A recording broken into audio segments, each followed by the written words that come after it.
ఎన్టీఆర్ అంటేనే ఎన్ అంటే nationality, tea అంటే తెలుగు, ఆర్ అంటే రసస్ఫూర్తి. ఈ మూడు కలిపిన మహానుభావుడు ఎన్టీఆర్. ఒక జాతీయవాదం ఎట్టి పరిస్థితుల్లోనూ భారతీయులలో విభజనకి విభేదాలకి ఆ పెద్ద మనిషి ప్రాణం పోయే వరకు అంగీకరించలేదు. దైవభక్తి ఆయనకి ఎంత ఉందో దేశభక్తి అంతకంటే ఎక్కువగా ఉంది ఆయనకి. ఎన్టీఆర్ అంటే నేషనాలిటీ, ఎన్ అంటేనే నేషనాలిటీ. రెండవది తెలుగు. ఆయన ప్రాణం ఇచ్చాడు తెలుగు కోసం. నిజంగా నటుడుగా ఉన్నప్పుడు అంతే, నాయకుడుగా ఉన్నప్పుడు అంతే. పెట్టిన ప్రతి పథకానికి ముందు తన పేరు గాని, తండ్రి పేరు గాని, కొడుకు పేరు గాని ఏమీ పెట్టుకోవాల. తెలుగు తెలుగు తెలుగు తెలుగు. తరువాత ఎవ్వరు ఆ పథకాన్ని కొనసాగించినా ఎటువంటి ఇబ్బంది లేకుండా తెలుగు జాతి అంతా పరవశించే విధంగా ప్రతి పథకానికి తెలుగు అని పేరు పెట్టాడు ఆయన. ఎవ్వరూ దాన్ని మార్చవలసిన అవసరం లేదు, ఆలోచనే రాదు. అంత భక్తి, అంత ప్రేమ తెలుగు అంటే ఆయనకి. ఇక మూడవది రసస్ఫూర్తి. ఇది చాలా మందికి తెలియదు. అందరూ నటులు కాలేరు, అందరూ కవులు కాలేరు, పండితులందరూ వక్తలు కాలేరు, పండితులందరూ అవధానులు కాలేరు. రకరకాలు, కొందరు అవుతారు, కొందరు అవ్వరు. కారణం రసస్ఫూర్తి తెలియకపోవడం. నేను ఇన్ని పుస్తకాలు చదివాను అంటే ఉపయోగం ఏం లేదు. నువ్వు దాన్ని జనంలోకి పంపడానికి ఏ టెక్నిక్, ఏ సాంకేతికత, ఏ నైపుణ్యం అవలంబించావు అన్నది ఎన్టీఆర్ సినిమాలు చూస్తే చాలు మనకు అర్థమైపోతుంది ఖచ్చితంగా. అద్వితీయమైన సంభాషణలు. మామూలుగా ఇప్పటి నటులెవరూ పలకలేరు. బహుశా అసలు వెనకాల ఉంటే తప్ప. నవఖండ భూమండలాధిప మకుట తట ఘటిత మణిగణ నీరాజిత నిజపాద పంకేరుగుండనే అన్నాలంటే ఇప్పటి వాళ్ళకి వారం రోజులు కావాలి, తర్వాత ఉపవాసం కూడా వస్తుంది. రాసిన వాడు చావాలి, డైరెక్టరు చావాలి, వీడికి రాదిని. ఈ లోపు ఏమన్నా పిలిపించాలి.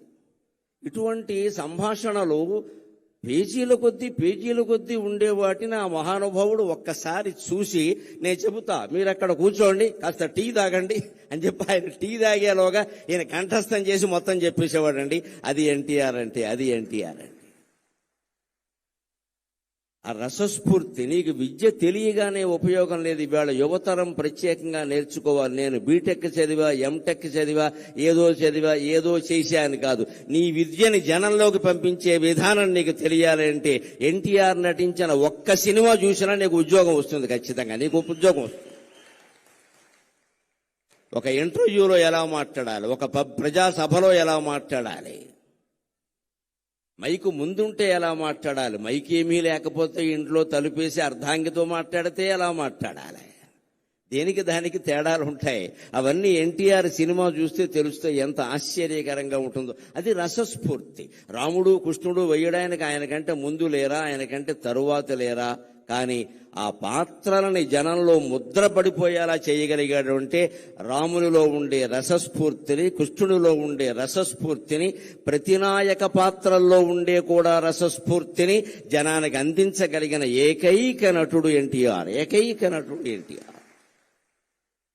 ఆయన దేశభక్తి గుండెల్లో ఆయన నిండా ఉండబట్టే ఆయనకి దొరికిన మొట్టమొదటి చిత్ర అవకాశం పేరు మన దేశం. మన దేశం. ఎంత ఆశ్చర్యం. ఎవరినైనా మీరు నటించిన మొదటి సినిమా చెప్పండి అంటే మట్టి కొండ అని చెబుతాడు ఎవడో ఒకడు. అంతకంటే ఉంటుంది. ఆయనకి ఆ ఛాన్స్ రావడమే గొప్ప. కాబట్టి ఆయన అంతరాత్మ ఎంతగా దేశం గురించి ఘోషించింది అంటే ఆయనకి మొట్టమొదటి పోలీస్ అధికారిగా అవకాశం వచ్చిన సినిమా కూడా మన దేశమే. నువ్వు దేశం కోసం పుట్టావు, నువ్వు దేశం కోసం పుట్టావు అని వారి తల్లిదండ్రులు వారిని ఆదేశించినట్టుగా వారికి మన దేశం అనే సినిమాలో మొట్టమొదటి అవకాశం వచ్చింది. ఏ పాత్ర వచ్చినా ఇది హీరో పాత్ర, జీరో పాత్ర, ఇంకోట, దీని ప్రాధాన్యం ఏమిటి అని ఆలోచించకుండా తన పాత్రకి న్యాయం చేసిన వ్యక్తి ఎన్టీఆర్ అంటే ఖచ్చితంగా. ఈ పాత్ర నాకు వచ్చింది చాలు, దీనికి నేను న్యాయం చేస్తే మిగిలినవన్నీ అవే వస్తాయి, తరుముకుంటూ వస్తాయి, వెతుక్కుంటూ వస్తాయి. నా రత్నం అన్విష్యతి మృగ్యతే హితత్ అంటాడు కాళిదాసు కుమార సంభవంలో. రత్నాన్ని వెతుక్కుంటూ జనం వస్తారు కానీ జనాన్ని వెతుక్కుంటూ రత్నం వెళ్ళదండి. సినీ రంగంలో నటరత్నాన్ని వెతుక్కుంటూ సినిమాలు వచ్చాయి, సినిమాలను ఆయన వెతుక్కుంటూ వెళ్ళలేదు. ఇవాళ యువతరం యువతరం ఎన్టీఆర్ నుంచి నేర్చుకోవలసింది. ఉద్యోగ అవకాశాలు మిమ్మల్ని వెతుక్కుంటూ రావాలి, మీరు వాటిని వెతుక్కుంటూ వెళ్ళడం ఏంటండి? యధవ కర్మ అంటారు దీన్ని. నీ దగ్గర ప్రతిభ ఉంటే నీ దగ్గరికి ఉద్యోగం వస్తుంది ఖచ్చితంగా. ఇప్పటికీ మీరు ఇండియన్ ఎక్స్ప్రెస్ పేపర్ చూస్తే బుధవారం నాడు ప్రత్యేక ప్రకటనలు ఉంటాయి, మామూలు ఉండవు. ఉద్యోగం కావాలి, నిరుద్యోగులు కావాలి, ఉద్యోగస్తులు రండి అనే ప్రకటనలు ఉండవు. ఇండియన్ ఎక్స్ప్రెస్ బుధవారం పేపర్లో ప్రత్యేకంగా ఎలా ఉంటుంది అంటే, మేము రిటైర్ అయ్యాం, లేకపోతే మధ్యలో ఉద్యోగాలు మానేసాం, మాకు ఇప్పుడు ఉద్యోగం కావాలి, మాకు ఉద్యోగం ఇవ్వగలిగిన వాడు రండి అని వేస్తాడు ప్రకటన. వాడి దగ్గరికి వచ్చి కాళ్ళ దగ్గరికి వస్తారు, మా సంస్థలోకి రండి, మా సంస్థలోకి రండి అని. అది ప్రతిభ. ఆ స్థితి మళ్ళీ సంపాదించుకోగలగాలి ఖచ్చితంగా. మాకు ఉద్యోగం కావాలి, ఇవ్వగలిగిన వాడు రండి, మా ప్రొఫైల్ ఇది, నేను ఇంత జీతంతో ఉన్నా, ఇప్పుడు ఎందుకో బయట తిరుగుతున్నా, నాకు కావాలంటే వస్తారు, మీరు మాకు కావాలని. అటువంటి ప్రతిభను యువతరం సంపాదించుకోవాలంటే ఎన్టీఆర్ లాగా దైవభక్తి ఉండాలి, దేశభక్తి ఉండాలి, భాషానురక్తి ఉండాలి, అన్నిటికీ మించి రసస్ఫూర్తి ఉండాలి. అది మనం ఎన్టీఆర్ నుంచి నేర్చుకోవాలి ఖచ్చితంగా. మన దేశం అనే చిత్రంతో ఆయన రంగప్రవేశం చేశారు. అక్కడి నుంచి ఆయన నటించని పాత్ర లేదు. అన్ని రంగాలకి సంబంధించిన అన్ని పాత్రల్లోనూ నటించారు. పౌరాణిక, తత్వ, జానపద, సంఘ శ్రేష్ఠ, చారిత్రక ప్రణుతింగాంచిన పాత్రలన్నిటినీ ఔరాయంచు మెప్పించితీవు. మన దేశం అనేటువంటి పాత్రతో ఆయన సినిమా రంగంలో కాలు పెట్టారు. దేశభక్తికి నిదర్శనం అదృష్టం తరుముకుంటూ ఆయన్ని వచ్చింది. అదృష్ట దేవత, దురదృష్ట దేవత రెండూ ఎప్పుడూ తలుపు తడుతూనే ఉంటాయండి. గ్రహించాలి అందరూ కూడా.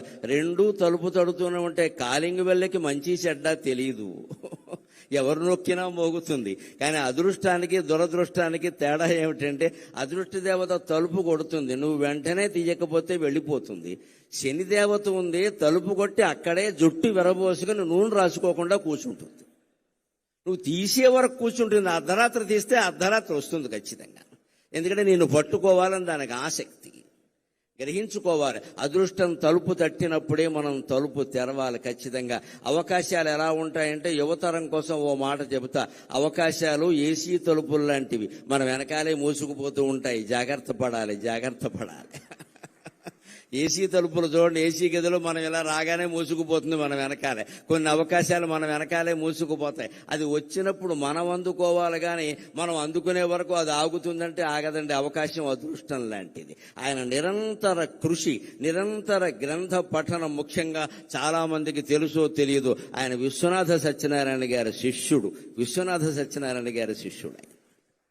మా గురువు గారిని ఎంతో గౌరవంగా చెప్పుకునేవారు. ఎస్ఆర్ఆర్ అని సివిఆర్ కాలేజీలో చదువుకున్నారు ఆయన. ఆ గురువు నుంచి ఆత్మాభిమానాన్ని, పాండిత్యాన్ని రెండూ గ్రహించాడు కాబట్టి ఆయన రారాజులా వెలిగాడు. ఆయన మన దేశమున పాదమోని నట పద్మశ్రీ పురస్కారియై. నటనలో ఆయన పద్మశ్రీ పురస్కారాన్ని పొందారు. బహుశా రాజకీయాల్లో ప్రవేశించకుండా ఉంటే భారతరత్న 20 ఏళ్ల క్రితం వచ్చుండేది ఆయనకి, అనుమానం ఏమీ లేదు. మన దేశ రాజకీయాల్లో ఉండే కలుషిత వాతావరణం కారణంగా ఒక్కసారి రాజకీయాల్లోకి వెళ్ళాడు అంటే ఆయనలో ఇంకా ఎంత ప్రతిభ ఉన్నా ఎవరూ గుర్తించరు. అది లెక్క. అది అనేక రకాల పక్షపాతాలన్నీ వచ్చేస్తాయి.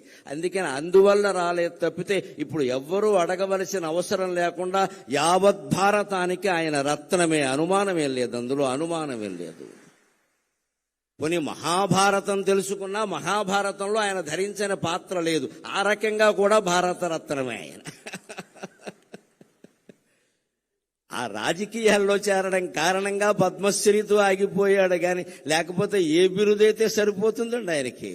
కానీ అది చాలు ఆయన నటన వైభవానికి. అదే నాకు పద్మశ్రీ వచ్చి 2022 మార్చి 21వ తేదీన నేను పద్మశ్రీ ఎందుకున్నాక నరేంద్ర మోడీ గారు నన్ను పలకరించడానికి వచ్చినప్పుడు నేను ఎంత ఆనందం పొందాలి అంటే, నేను అభిమానించే మహానటుడికి వచ్చిన పద్మశ్రీ ఈనాడు నాకు వచ్చింది కదా అనుకున్నాను.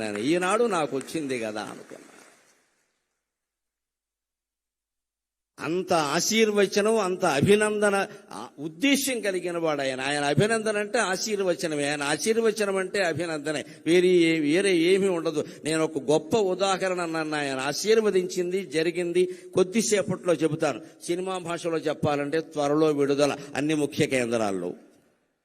పౌరాణిక పాత్రల్లో ఆయన వెయ్యని పాత్ర లేదు. నాయక పాత్రలు, ప్రతినాయక పాత్రలు అన్నీ దున్నేశాడు, అనుమానమేం లేదు. ఇంకా అసలు అవి పైగా మామూలుగా వెయ్యడం కాదు, అభిరుచి కొద్దీ వెయ్యడం కాదు, వేస్తే ఆయనే వెయ్యాలి, ఇంకెవడూ పనికిరాడన్నంత ఇదిగా వేశాడు మహానుభావుడు నిజంగాను. ఇందాక వేద పండితులు అటు ఇటు నుంచుని వేదం చదివారు, గమనించండి. రావిపాటి సత్యనారాయణ గారికి వచ్చిన పుణ్యప్రదమైన ఆలోచనకి నేను చేతులెత్తి నమస్కారం చేస్తున్నాను వారికి. అక్కడ సరిగ్గా శ్రీకృష్ణుడి యొక్క చిత్రం పెట్టారు. రామారావు గారు శ్రీకృష్ణ పాత్ర ధరించింది, ఇలా చక్రం ధరించి ఉన్నది పెట్టారు. నిజంగా వేదం చదువుతూ ఉంటే ఉండవలసిన చిత్రం అదే. నిజంగా సరిగ్గా వేదం చదువుతుంటే అటు సగం మంది ఇటు సగం మంది నిలబడ్డారు చూడండి ఖచ్చితంగా. అది ఏమిటంటే లలితా సహస్రంలో చెబుతారు కదా, ద్విజపంక్తి ద్వయోజ్వల ద్విజపంక్తి ద్వయోజ్వల అంటారు. అమ్మవారి యొక్క పళ్ళ వరస 32 పళ్ళు ఏమిటంటే కింద 16 పైన 16 కదా. అలాగ వేదం చదివేటువంటి పండితులు అటు 16 మంది ఇటు 16 మంది నిలబడి వేదం చదివినట్టుగా నీకుండే 32 పళ్ళు ప్రకాశిస్తున్నాయమ్మా అని ద్విజపంక్తి ద్వయోజ్వల అని చెబుతారు లలితా సహస్రంలో.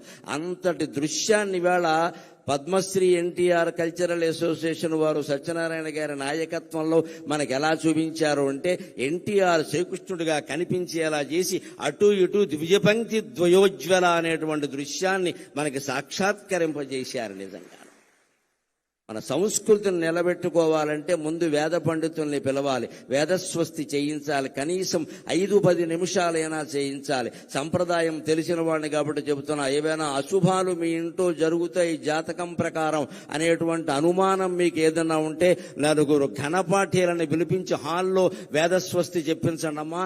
అశుభం జరగనే జరగదు, అశుభం జరగనే జరగదు, అన్నీ శుభాలే జరుగుతాయి. వేదం అంత గొప్పది. వేళ దాంతో మనం సభని ప్రారంభించుకున్నాం. ఆ వేదానికి మూలమైన, వేదంతో ప్రారంభమైన శాస్త్రాలు, కావ్యాలు, పురాణాల్లో ఉండే పాత్రలన్నీ అవలోడనం చేసుకుని ఆ మహానుభావుడు పౌరాణిక పాత్రల్లో నటించాడు. తత్వవేత్తల పాత్రలు, పోతులూరి వీరబ్రహ్మేంద్ర స్వామి గారి పాత్ర ఎలా నటించాడు, నా భూతో నా భవిష్యతి, మరొకడు చెయ్యలేడు అన్నట్టుగానే నటించాడు ఆయన. గౌతమ బుద్ధుడు లాంటి పాత్రలన్నీ వేశాడు. రామకృష్ణ పరమ వివేకానందుడు లాంటి పాత్రలన్నీ వేశాడు. అలాగే ఇక జానపదం ఆయన్ని, కాంతారావు గారిని చెప్పుకున్నాకే ఎవరినైనా చెప్పుకోవాలి. ఆ రోజుల్లో మేము అభిమానులుగా ఊరేగే సందర్భాల్లో ఏ మాట వచ్చినా చెక్కడో వదలడో, కదలడో వదలడో, చెక్కడో దొరకడో, ఇదే గొడవ. అన్ని ఆయన సినిమాలే, మా భాష నిండా ఆ సినిమాలే ఖచ్చితంగా. చెక్కడు, దొరకడు, కదలడు, వదలడు, అన్ని గులీబ కావళి కథ, అన్నీ ఇంకా మొత్తం జానపద చిత్రాలు, రాజులకు సంబంధించిన చిత్రాలన్నింటిలోనూ ఆయనే మహారాజుగా, సేవకుడు దగ్గర నుంచి మహారాజు వరకు అన్ని పాత్రలు వేశారు. సంఘశ్రేష్ఠ సాంఘిక పాత్రల్లో కూడా తక్కువ తినలేదండి ఆయన. చిరంజీవులలో ఆయన పాత్ర ఎటువంటిది, నిజంగా ఆ గుడ్డివాడుగా నటించడం అనేది మరొకటికి సాధ్యమయ్యే విషయమా. ఉమ్మడి కుటుంబం, తల్లా పెళ్ళామా, కోడలు దిద్దిన కాపురం లాంటి సినిమాలు ఎటువంటివి. ఈవేళ మళ్ళీ యువతరానికి, కొత్తగా పెళ్ళైన వాళ్ళకి తల్లా పెళ్ళామా అనే సినిమా చాలా అవసరం. ఈవేళ మళ్ళీ వస్తే బాగున్న సినిమా అనిపిస్తుంది. కోడలు దిద్దిన కాపురం కూడా చాలా అవసరం. ఈవేళ కోడళ్ళు కాపురాలు దిద్దట్లేదు, కంప్యూటర్లో దిద్దుకుంటున్నారు కూర్చుని ఇక్కడ. అందుకని కోడలు దిద్ది, ఇవాళ ఉమ్మడి కుటుంబాలు లేవు, అన్ని మడి కుటుంబాలు, దడి కుటుంబాలు, విడి కుటుంబాలే. అసలు కుటుంబం ఎక్కడుంది? పోయింది, టొంబం మిగిలింది ఇక్కడ. ఇప్పుడు అర్ధాంగులు తక్కువ, ఆర్డర్ పెట్టేవాళ్ళు ఎక్కువ. నమశివాయ నమశివాయ.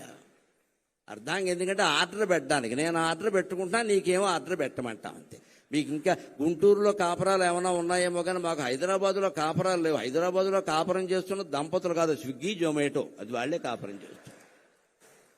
స్విగ్గీ భార్య, జొమాటో భర్త, ఇందులో వీళ్ళకి 2 పిల్లలు ఉంటారు. ఒకళ్ళు పొటాటో, ఒకళ్ళు టొమాటో. మగ పిల్లలు కాస్త గట్టిగా ఉంటారు కాబట్టి పొటాటో, ఆడపిల్లలు మెత్తగా ఉంటారు కాబట్టి టొమాటో అంతే. స్విగ్గీ జొమాటోల కాపురం చేస్తున్నాయి కానీ పిల్లలు ఎవరు కాపురాలు చేయట్లేదండి. హైదరాబాద్లో ప్రతిరోజు ఆర్డర్ పెట్టడమే. ఆర్డర్ పెట్టడానికి పెళ్ళి ఎందుకండి? పని లేక కంప్యూటర్ ఉంటే చాలు ఇక్కడ. అలా తయారైన మన సమాజానికి ఇవాళ రామారావు గారు నటించిన ఉమ్మడి కుటుంబం, తెల్లా పెళ్ళామ, కోడలు దిద్దిన కాపురం, రైతు బిడ్డ లాంటి సినిమాలు మళ్ళీ రావాలండి. మళ్ళీ రీ రిలీజ్ కావాలండి.